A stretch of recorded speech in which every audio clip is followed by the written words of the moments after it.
Hello, Scorpio. Thank you for joining me for your monthly forecast for June.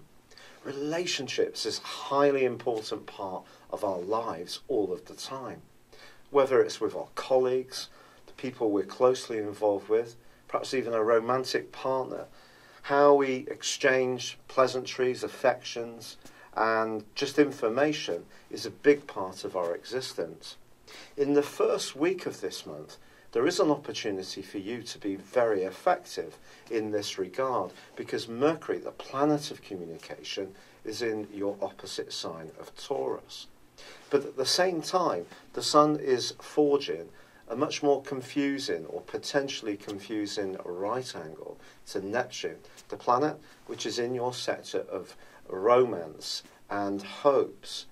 And because the Sun's in a part of your situation which evokes the intensity of your own zodiac sign, there may be someone that you do find yourself strongly pulled towards, perhaps in a romantic context, in the first week of this month, but the information that you're receiving or even interpreting may seem a little bit hazy. So Mercury's location can be a real help to cut through the haze and really try to decipher what's going on. Now, your ruling planet, Mars, your traditional ruler, is going to be relocating on the 5th from a very passionate part of your scope, where he's been for the last 6 weeks, into a much more adventurous one, entering to your sister water sign of Cancer.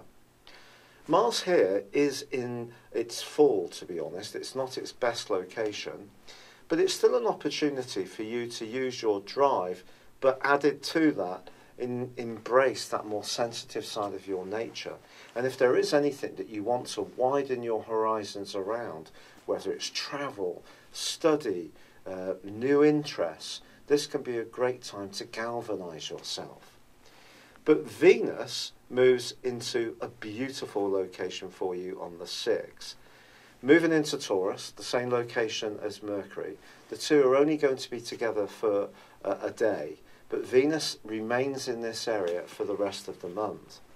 Venus in the 7th solar house can be marvellous for your relationships. And whatever you may have encountered in the early parts of the month, or through the more challenging times that April, for example, threw up, as far as relationships were concerned, this is a chance to bring about a greater sense of harmony, give and take, and simpatico. If you are footloose and fancy free, this is a very significant change. Mercury then relocates on the 7th and moves into the area which is going to give you your natural skill to get beneath the surface, to solve and unlock any mysteries or challenges, particularly mental ones. In a very practical sense, this is very much to do with shared finances, to do with business, to do with investment resources. If you're an entrepreneur, this is going to be a key month.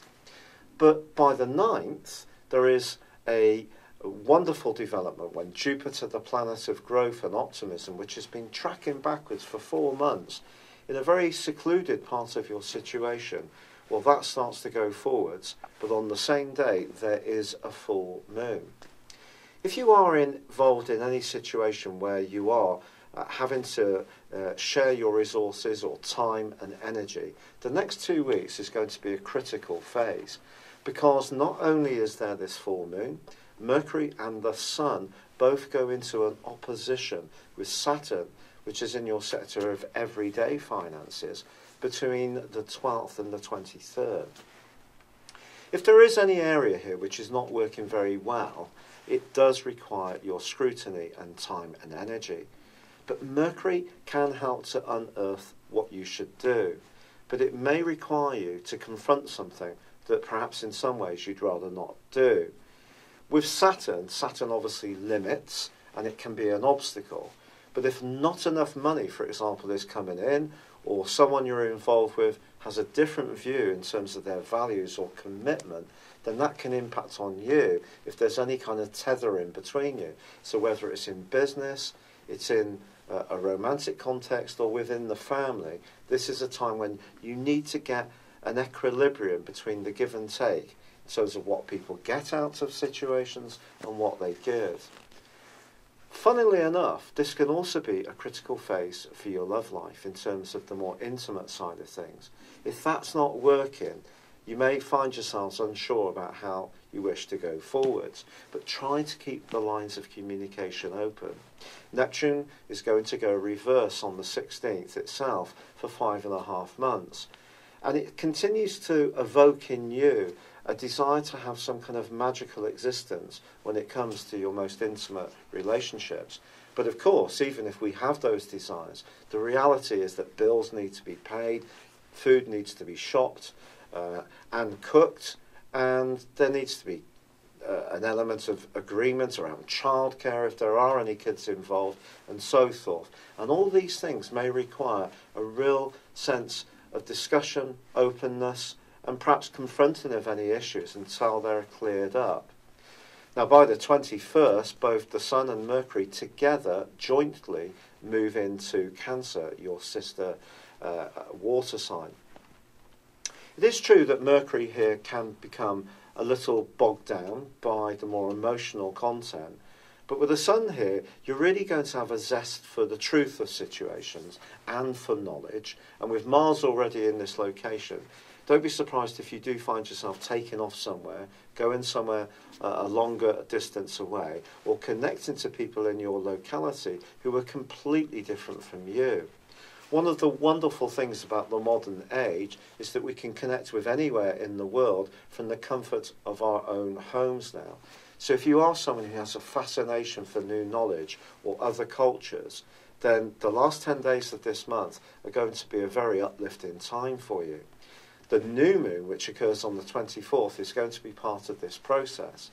Even though you are a fixed sign, therefore you like a degree of familiarity, all this is pushing you towards the end of this month to be more enterprising and open-minded about how you think and the type of people you interact with.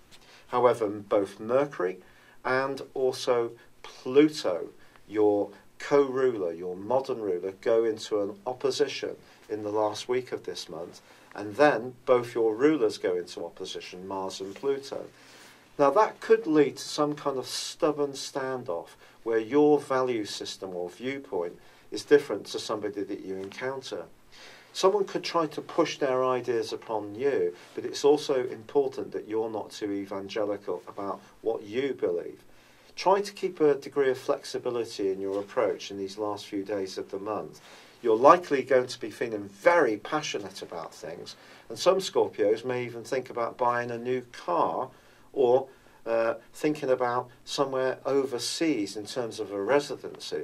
But before you do, it is going to be important to discuss all the pros and cons with anyone that you're closely involved with. And that's really the common thread of this month. It is about relationships, but all sorts of relationships. It's been a real pleasure being with you. Thank you for joining me.